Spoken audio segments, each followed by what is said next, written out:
Hello viewers, আসসালামু আলাইকুম। কেমন আছেন সবাই? আজকে আমরা ৬৬তম ক্লাসে উপস্থিত হয়েছি। আইটিপি পরীক্ষার প্রস্তুতি ২০২৪-এর ৬৬তম ক্লাসে উপস্থিত হয়েছি। আয়কর অঙ্ক সমাধান আজকে আমরা ২৪তম অঙ্ক দেখব। যারা এখনও ক্লাসে জয়েন করেননি তাড়াতাড়ি ক্লাসে জয়েন করে নিন। যারা আগের ক্লাসগুলো দেখেননি তারা আমার এই পেজ থেকে ক্লাসগুলো দেখে নিতে পারবেন, অথবা আমার YouTube channel HKB legal advice, সেখান থেকেও ক্লাসগুলো দেখে নিতে পারবেন।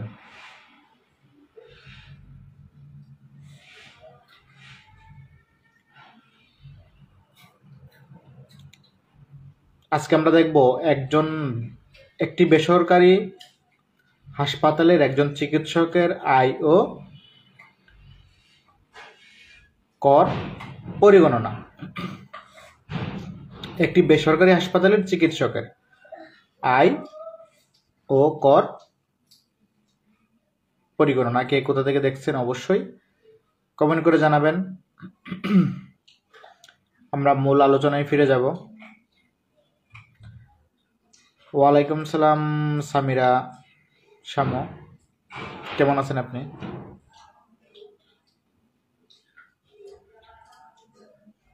আলহামদুলিল্লাহ ভালো আছি আমি।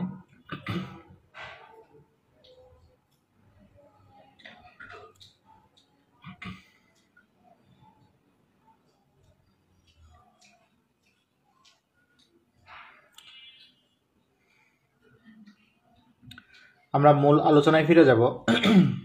আজকে আমরা দেখব একটি বেসরকারি হাসপাতালের একজন চিকিৎসকের আয় ও কর পরিগণনা।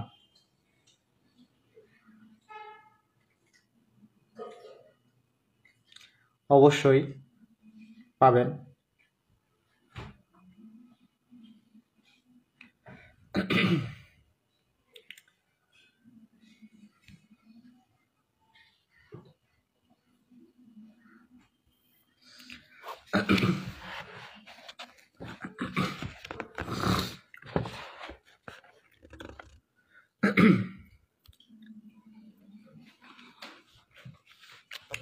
যারা এখনো ক্লাসে জয়েন করেননি তাড়াতাড়ি ক্লাসে জয়েন করে নিন।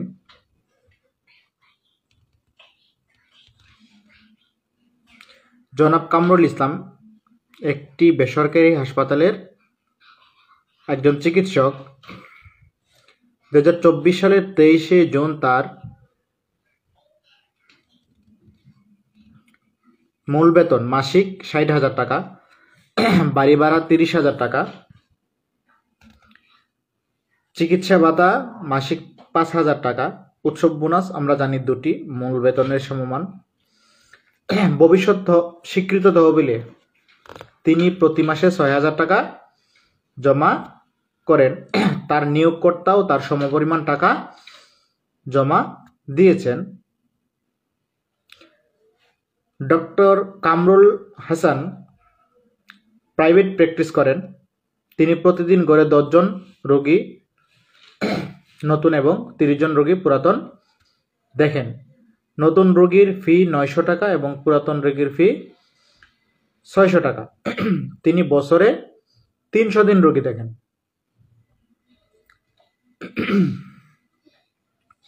তিনি আয় ব্যয়ের কোনো খাতাপত্র সংরক্ষণ করেননি।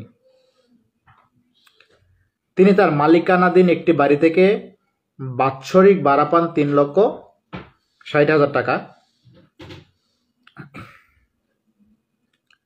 3,60,000 টাকা তিনি বাৎসরিক ভাড়া পান।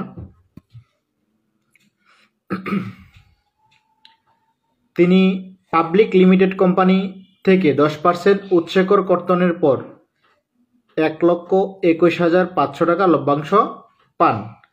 ইসলামী ব্যাংকের জমার উপর 10% উৎসেকর কর্তনের পর মুনাফা পান 27,000 টাকা। তার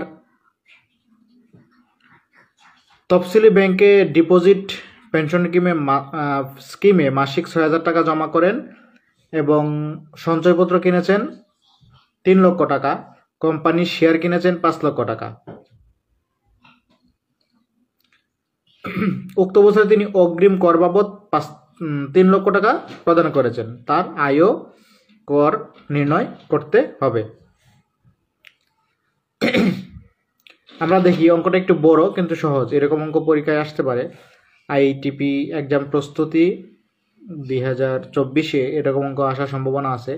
ডাক্তার, তারপরে হচ্ছে শিক্ষক, তারপরে হচ্ছে এই কোম্পানির জুনিয়র অফিসার, এগুলো আসার সম্ভাবনা বেশি। তো আমরা শুরু করি এখনই।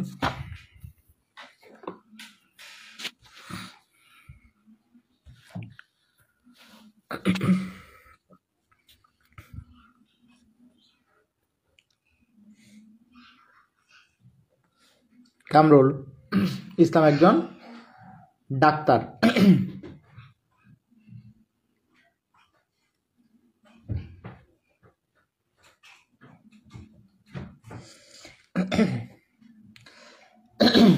এখন আমরা দেখি তার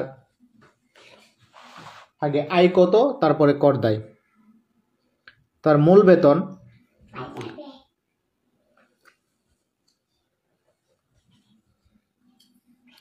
চাকরি হতে আয়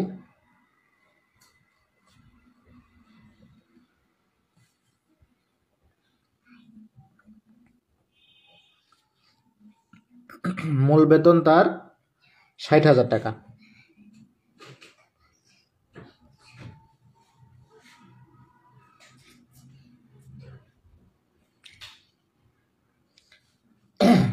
আমরা জানি তার মাসিক 60,000, তাহলে 12 মাসে হবে। ভাড়া,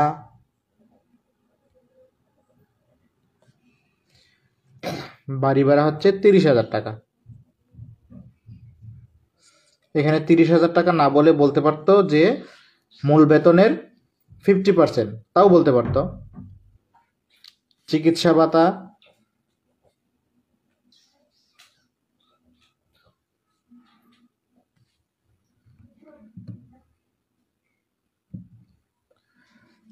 চিকিৎসা ভাতা হচ্ছে 5,000 না 5,000 টাকা।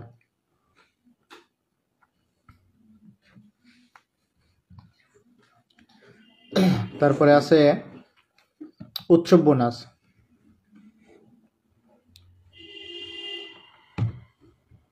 বোনাস আমরা জানি দুটি, তাহলে 60,000 গুণ 2। তারপর নিয়োগকর্তা আছে,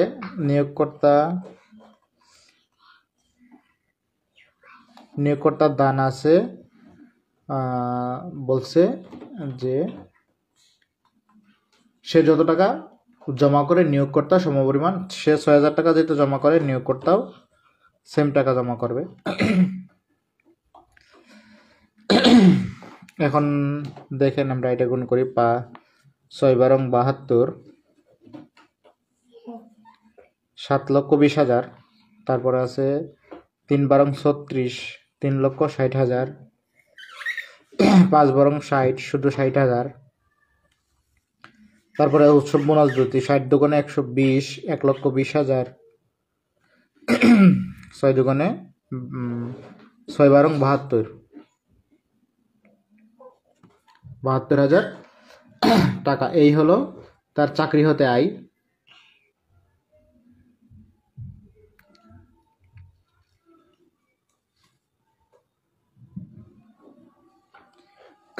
চাকরি হতে আয় যদি আমরা টোটাল যোগ করি তাহলে 120, 140,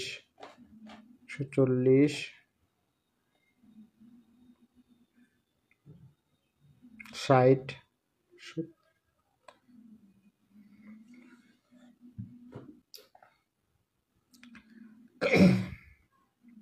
2, তাহলে ওই 13,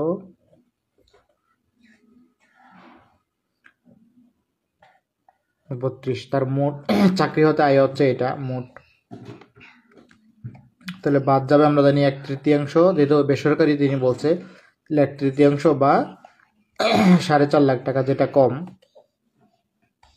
সেটা বাদ দিতে হবে। এটা 3 ভাগ করলে কত হয়? 3 ভাগ করলে হয় 4 লক্ষ সামথিং, 4.5 লাখ হয় না। তাহলে 4,44,000 হয়। 6,000 জন্য 4.5 লক্ষ হয় না, তার মানে এটা বাদ দিতে হবে। বাদ দিলে থাকে হচ্ছে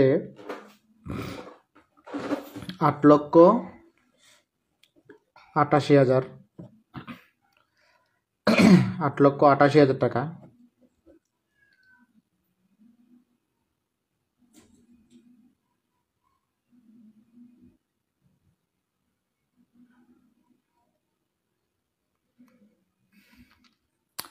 দেবী প্রসাদ,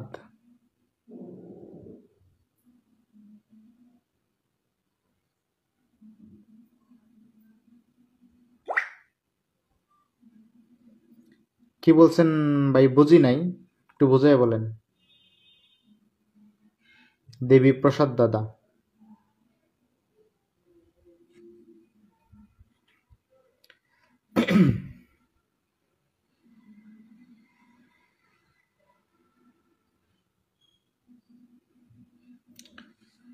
এটা হচ্ছে তার চাকরি হতে আয়।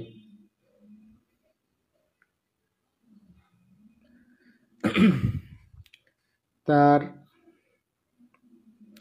ভাড়া হতে আয় আছে। 2 নম্বর হচ্ছে ভাড়া হতে আয়, আমরা জানি এটা ফিক্সড ছিল।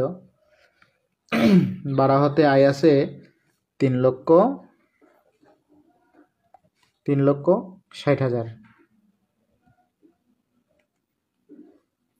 3,60,000 তার ভাড়া হতে আয়।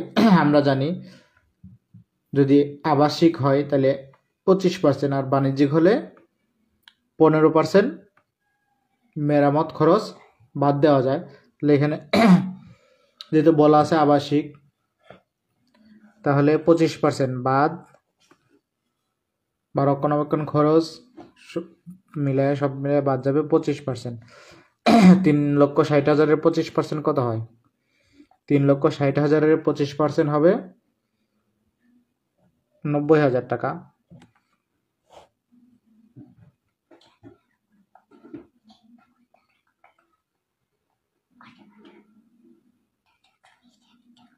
তাহলে 2,70,000। আপনারা সংখ্যাগুলো এইখানে না লিখে এদিক দিয়ে লিখবেন, তাহলে আপনাদের সুবিধা হবে। আমি আপনাদের বোঝানোর জন্য ওইদিকে লিখছি, কিন্তু সংখ্যাগুলো আপনারা সবসময় এদিকে লেখার চেষ্টা করবেন, ডান দিকে।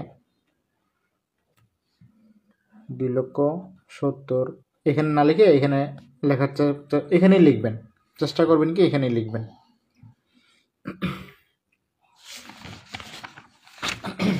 তারপরে আছে হচ্ছে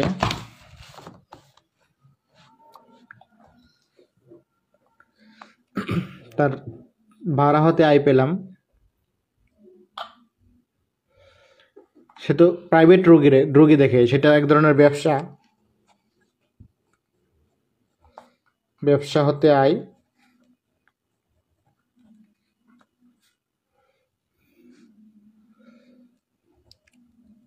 নতুন রোগী, নতুন রোগী আমরা জানি নতুন রোগী ছিল 10 জন। নতুন রোগী 10 জন, ভিজিট 900 টাকা, রোগী দেখেন 300 দিন, তাহলে টোটালটা বের হয়ে যাবে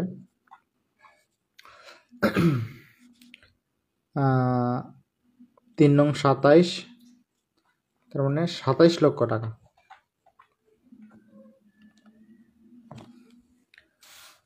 পুরাতন রোগী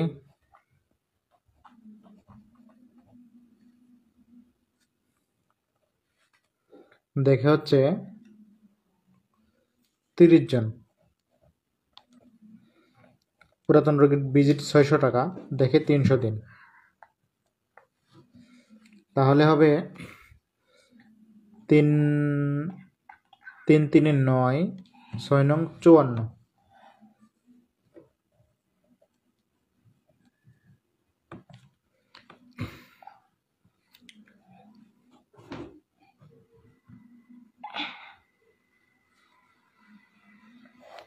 তাহলে হলো 81 লক্ষ টাকা।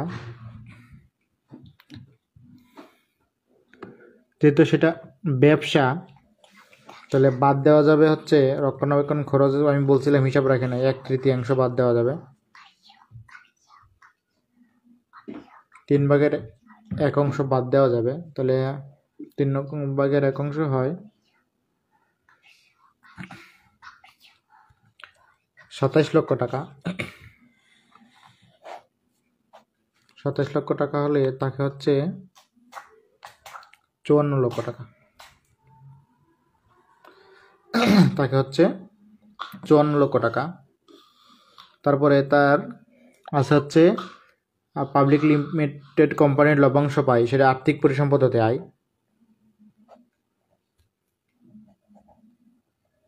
আর্থিক সম্পদ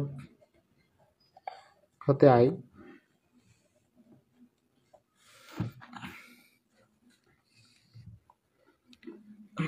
আর্থিক পরিসম্পদ হতে আয় সে পায় হচ্ছে পাবলিক লিমিটেড কোম্পানির শেয়ার। বলছে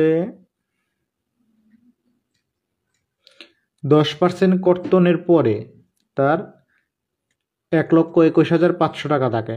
10% কর্তনের পরে 21,500 টাকা থাকে। তাহলে 10% যোগ করতে হবে।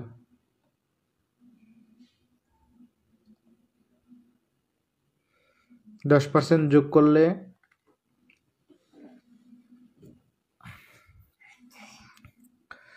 আপনারা এভাবে বের করতে পারবেন যে 1,21,000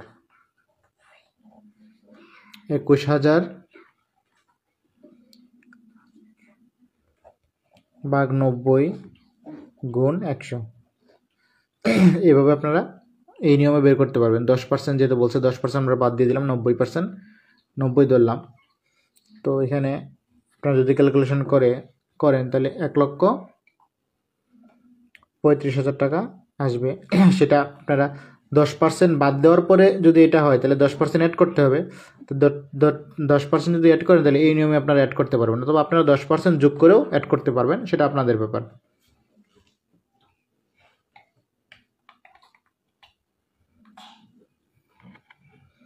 তারপরে আছে ইসলামী ব্যাংকের মুনাফা।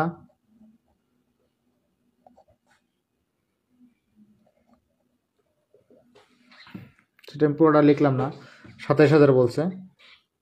তো 27,000 ওই 10% উৎসেকর কর্তনের পরে 27,000, তাহলে 10% উৎসেকর কর্তন করলে এটা ভাগ হবে বা বাইর দিতেও পারবেন, গুণ 100।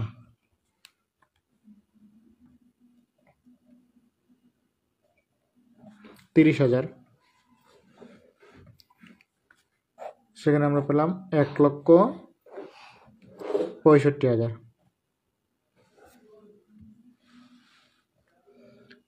এই ছিল তার আয়। আমরা যদি টোটালটা যোগ করি 54 লক্ষ, 16 লক্ষ, সব মিলে 67 লক্ষ। আপনারা একটু যোগ করে নেবেন, 67,23,000। 67,23,000 টাকা তার মোট আয়। মোট আয়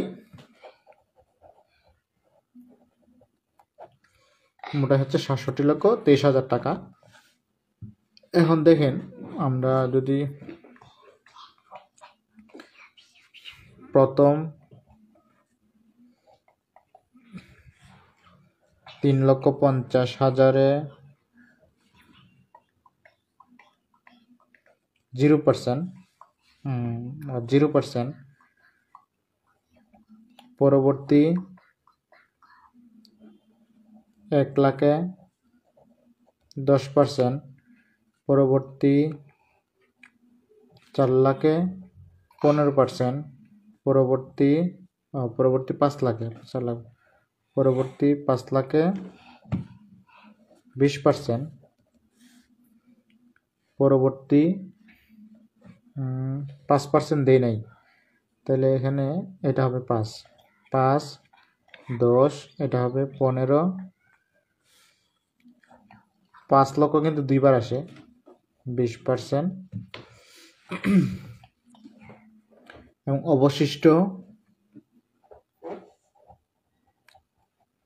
অবশিষ্ট থাকলো কত? 48 লক্ষ। আপনারা হিসাব করে বের করে নেবেন। 73,000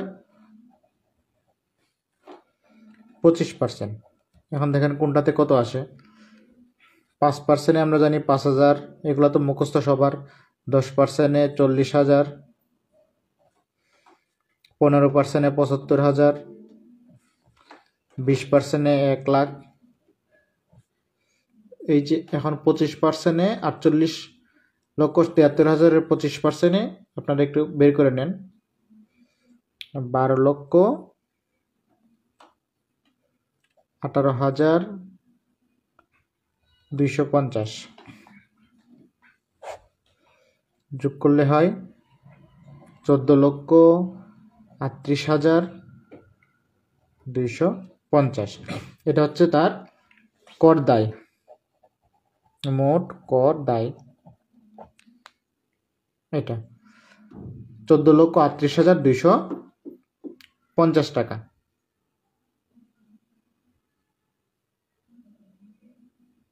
$14,38,250 এখন তার কর রিয়াত বাদ দিতে হবে। কত টাকা কর রিয়াত আছে আমরা দেখি একটু। তার বিনিয়োগটা দেখি আগে। বিনিয়োগ কত টাকা ছিল?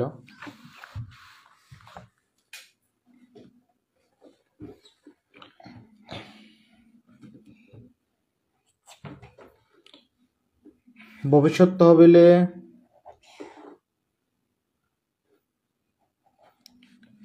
তহবিলে সে এবং তার নিয়োগকর্তা দুইজনে ছিল 72,000 করে। তাহলে হলো 1,40,000।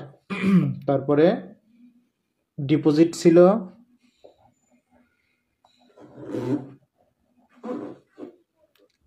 6,000।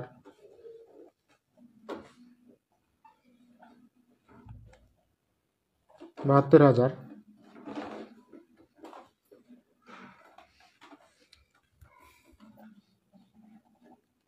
শেয়ার ছিল 5 লক্ষ। তারপরে সঞ্চয়পত্র ছিল 3 লক্ষ। এই হলো তার মোট বিনিয়োগ, 10,16,000 টাকা। 10,16,000 টাকা। তাহলে সে কর রিয়াত পাবে বিনিয়োগের 15%। তার বিনিয়োগ ছিল এটার 15%। 15% আসে 1,52,400। 52,400 মোট আয়ের 3%। মোট আয় ছিল 67,23,000। 2,01,690 এবং সর্বোচ্চ আমরা জানি 10 লক্ষ। এর মধ্যে যেটা কম 1,52,400 টাকা। তার কর দায় ছিল 14,38,250। তো রিয়াতটা বাদ যাবে, কর রিয়াত বাদ দিলে হচ্ছে 1,52,400 টাকা বাদ দিলে থাকে হচ্ছে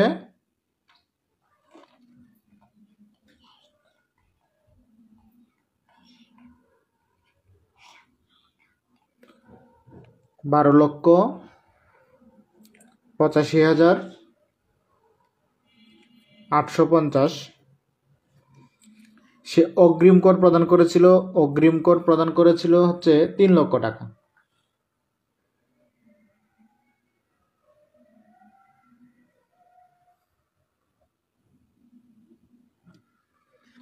থাকলো হচ্ছে 9,85,850। তারপরে সে উৎসেকর প্রদান করেছিল হচ্ছে 16,500 টাকা, 16,500 টাকা। তো 9,69,350, তাহলে হচ্ছে নিট প্রদেয় কর। প্রদেয় কর হচ্ছে এটা প্রদান করলেই হয়ে যাবে। অঙ্কটা সহজ, একটু বড়, কিন্তু অঙ্কটা সহজই আছে। আশা করি বুঝতে পেরেছেন। যারা ভিডিওটি দেখছেন অবশ্যই ভিডিওটি শেয়ার করে দিবেন, আর কোনো কিছু না বুঝলে আবার কমেন্টে জানিয়ে দিবেন, আমি উত্তর দেওয়ার চেষ্টা করব। এতক্ষণ ভিডিও দেখার জন্য ধন্যবাদ। দেখা হবে আগামী ক্লাসে। সবাই ভালো থাকবেন। আসসালামু আলাইকুম।